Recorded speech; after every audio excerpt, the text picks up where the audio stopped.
আসসালামু আলাইকুম। প্রিয় শিক্ষার্থী, আশা করি সবাই ভালো আছো। আজকের ক্লাসে তোমাদেরকে স্বাগত জানাচ্ছি। পূর্ববর্তী ২টি লেকচারের ধারাবাহিকতায় আজকে আমরা তোমাদের চ্যাপ্টার 1 এর ৩য় লেকচার শুরু করব। আশা করি সবাই পূর্ববর্তী লেকচারগুলো ভালোভাবে দেখেছো এবং অনুরূপ সমস্যাগুলো সমাধান করেছো। তো চলো আজকে আমরা আমাদের আজকের লেকচারটা শুরু করি। প্রথমে আমরা দেখে নেব ভেক্টর ফাংশনের সীমা কি বা limit of a vector function. যদি limit t tends to a f of t equal to l হয়, তবে আমরা l কে ft ভেক্টর ফাংশনের লিমিট বা সীমা বলবো। যদি limit t tends to a f of t equal to l বিদ্যমান হয়, অর্থাৎ কোনো ভেক্টর ফাংশনের সীমা বিদ্যমান থাকে এবং সেটা l এর সমান হয়, তবে আমরা বলবো যে ওই ভেক্টর ফাংশনের ডান সীমা বাম সীমা দুটাই সমান এবং তার মানও l হবে। আর যদি কোনো ভেক্টর ফাংশনের ডান সীমা, তোমরা জানো limit t tends to a plus দ্বারা আমরা বুঝি ডান সীমা, আর a মাইনাস দ্বারা বুঝি আমরা বাম সীমা। আর বলছে যদি কোনো ভেক্টর ফাংশনের বাম সীমা, ডান সীমা এবং বাম সীমা কি সমান না হয়, তবে আমরা বলবো যে limit t tends to a f t equal to l বিদ্যমান হবে না।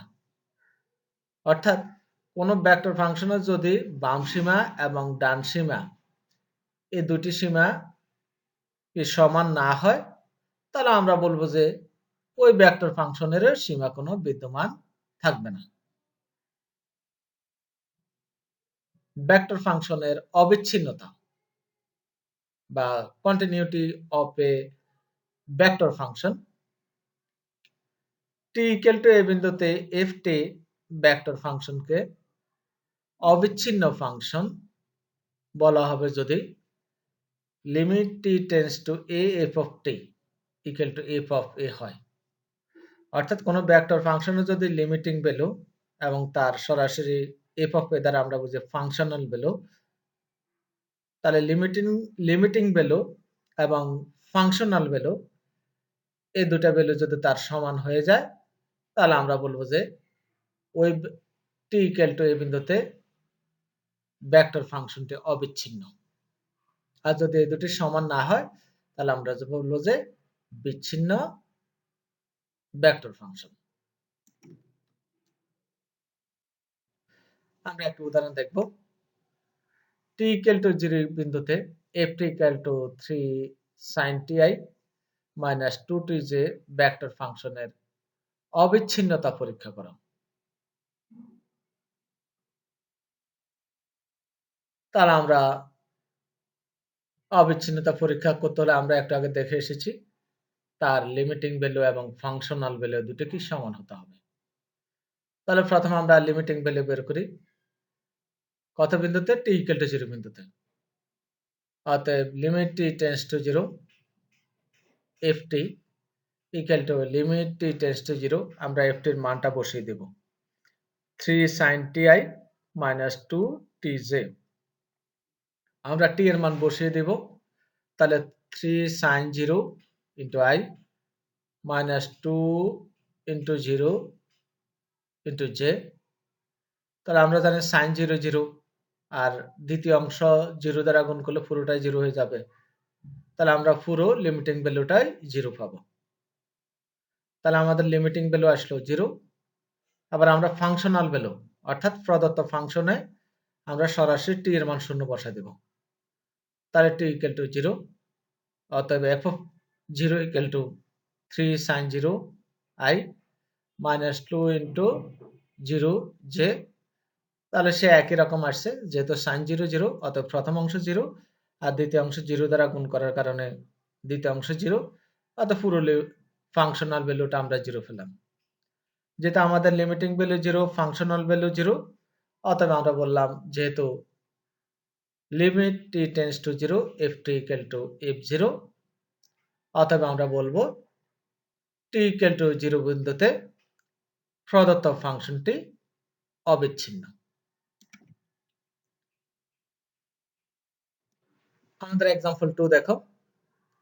t = 0 বিন্দুতে f(t = I) পরম মান t/t plus j t² plus 1 vector ফাংশনের অবিচ্ছিন্নতা পরীক্ষা করো।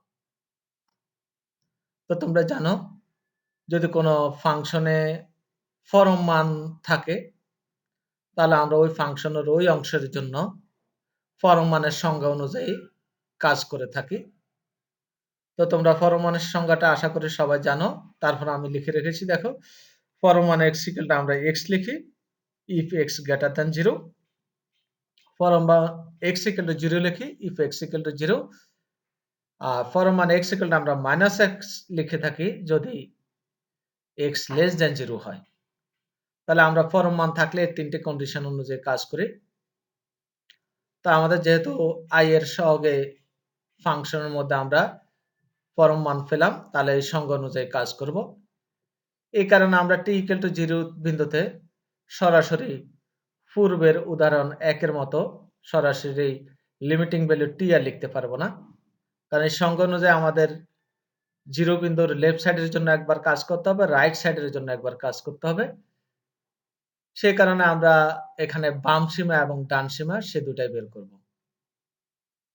তো আমরা শুরু করি দেখো। প্রদত্ত ভেক্টর ফাংশন f(t = এত), তাহলে লেফট সীমাটা আমরা বের করব। Limit t tends two 0 minus f(t) equal to limit t tends two 0 minus 0 দ্বারা আমরা বুঝবো, মাইনাস দ্বারা বুঝবো মানে জাস্ট সেটা দ্বারা একটা বাম সীমা বোঝাচ্ছি, অর্থাৎ ওই বিন্দুর বাম অংশের জন্য যা আসে সেটা। তাহলে আমরা f(t) টা বসাবো equal to limit t tends two 0 minus, তাহলে I, তা আমরা যেহেতু এখানে 0 মাইনাস আমরা বোঝাচ্ছি এটা বাম সীমা, অর্থাৎ 0 থেকে লেস দেন অংশটা, 0 বামের চেয়ে ছোট অংশটা, সোজা কথা 0 এর চেয়ে ছোট অংশটা। তা আমরা পরম মানের সংজ্ঞা জানি দেখো, x যখন 0 এর চেয়ে ছোট তখন আমরা পরম মান x = -x বসিয়ে থাকি। তাহলে আমরা এখানে পরম মানটি এর জায়গায় -t বসাবো by t plus j into এত। তাহলে আমাদের t দুটা বেনিশ হয়ে আমরা পেয়ে যাব t tends two 0 minus -i plus j into এত। t এর মান এবার আমরা বসিয়ে দেব, তাহলে -i plus j into 0 plus 1, তাহলে -i প্লাস j। এবার আমরা রাইট লিমিটটা বের করব। Limit t tends two 0 plus f(t), t tends two 0 plus f(t) এর মানটা বসাবো। 0 প্লাস মানে ধনাত্মক, অর্থাৎ t যদি 0 এর চেয়ে বড় হয় তাহলে আমরা জানি পরম মানটি ইকুয়াল টু t হবে। তাহলে আমরা পরম মানটি ইকুয়াল টু t বসালাম, আর বাই t আছে plus j into t² plus 1।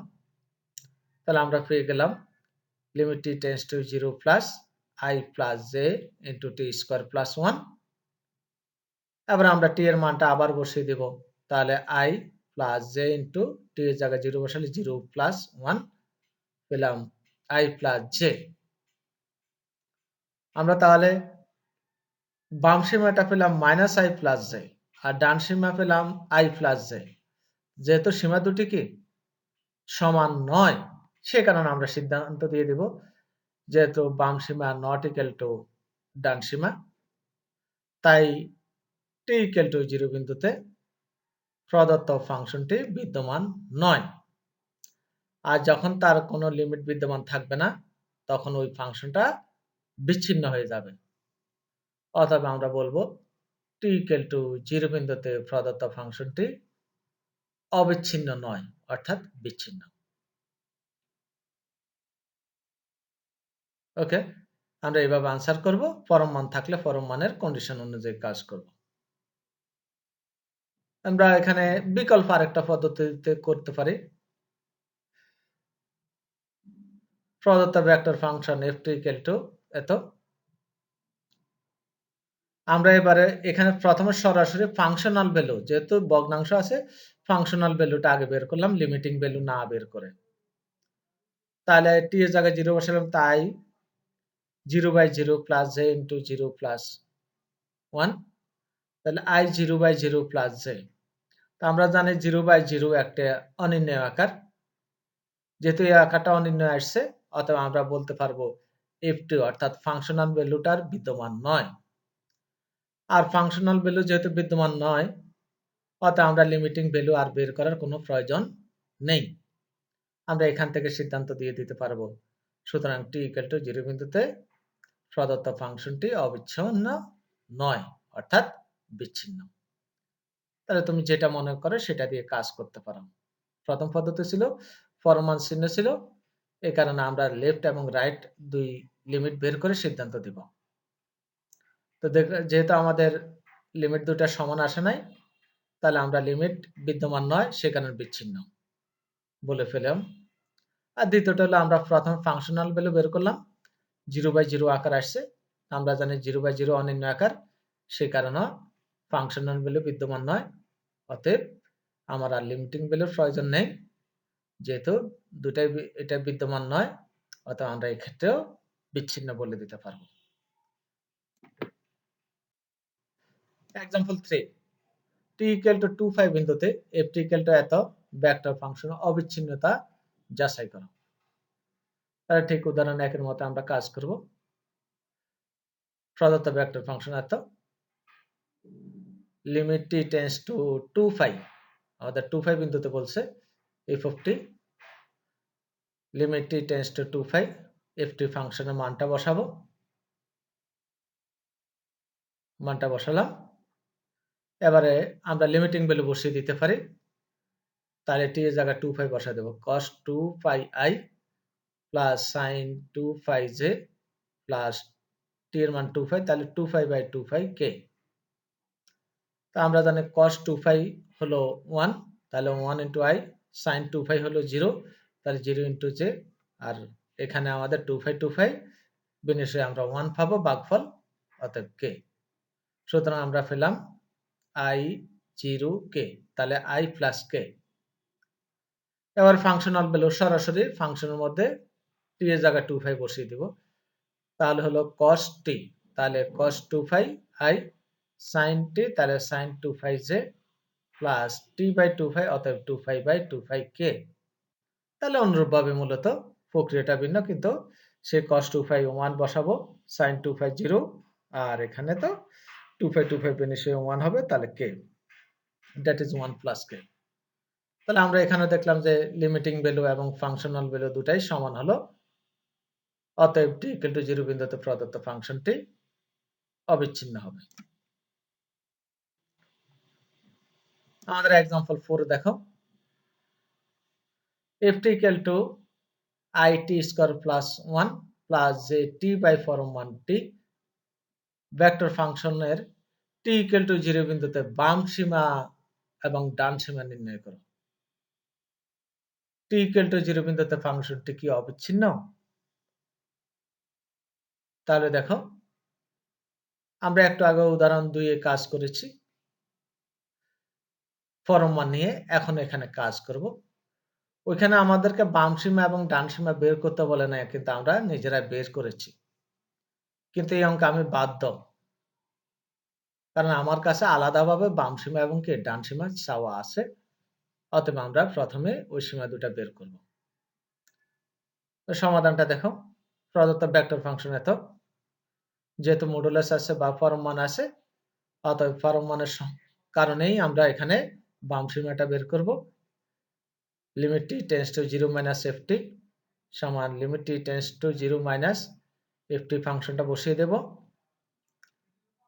তো t টেন্ডস টু 0 দ্বারা বলছে আমরা কি বাম সীমা বুঝি, আর ফর্ম মানের ক্ষেত্রে আমরা বুঝি যে কি ওই মানটা, ওই ফাংশনটা কি 0 এর চেয়ে ছোট।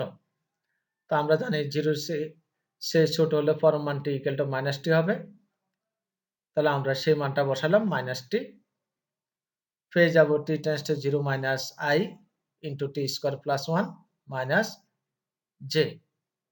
এবার আমরা লিমিটিং ভ্যালু বসাবো, t এর জায়গায় 0, তাহলে আমরা কাজ করে পেয়ে গেলাম I মাইনাস জে। এখন আমরা রাইট লিমিট বের করব, অর্থাৎ t tends two 0 plus ft। তাহলে আমরা ফাংশন মান বসাবো, যেহেতু এখানে 0 প্লাস অর্থাৎ ডান সীমা, দ্যাট ইজ t এর মান 0 চেয়ে বড়। তাহলে 0 চেয়ে বড় হলে আমরা পরম মানটি ইকুয়াল টু t বসাতে পারবো। তাহলে আমরা t বসালাম, আমরা পেয়ে যাব t tends two 0 plus I into t square plus 1 plus j। Limiting ভ্যালুটা এখন বসিয়ে দেব, তাহলে I into 0 plus 1 plus j, that is I plus j। তাহলে আমরা লেফট লিমিটটা পেলাম I minus j, right limit পেলাম I প্লাস j। আমাদের limit দুটো কি সমান নয়, দুটা লিমিট আলাদাভাবে বের করলাম, পেয়ে গেছে লিমিটিং ভ্যালু। এবার আমাদের সিদ্ধান্ত, যেহেতু left limit not equal to right limit, আমরা বলবো তাই t ইকুয়াল টু 0 বিন্দুতে প্রদত্ত ফাংশনটি বিদ্যমান নাই। আর বিদ্যমান না থাকার কারণে আমরা বলবো যে এই ফাংশনটি t ইকুয়াল টু 0 বিন্দুতে অবিচ্ছিন্ন নয়, অর্থাৎ বিচ্ছিন্ন।